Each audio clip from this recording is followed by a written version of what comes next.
এই শীতে সবার ঘরেই কমবেশি শীতের পিঠা বানানো হচ্ছে। তো আমিও ভাবলাম যে একটু ভাপা পিঠা বানাই। পিঠা বানাতে গেলে অনেক কিছু রেডি করতে হয়, তারপরে পিঠা বানানো। তো আমিও এরকম একা একা সব নিজ হাতে করে তারপর পিঠাটা রেডি করি। আমার মেয়ের আবার ভাপা পিঠা খুবই পছন্দ। শীতের সময়টা আসলে মাঝে মধ্যেই সেই ছোটবেলার কথা মনে পড়ে।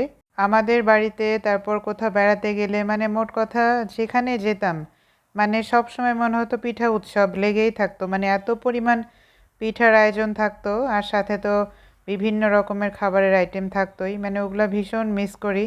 আমার মতো নিশ্চয়ই অনেকেরই দাদাবাড়ি নানাবাড়ির মধুর সব স্মৃতি মিশে আছে। ছোটবেলার সেই স্মৃতিগুলো কখনোই হয়তো ভুলতে পারবো না।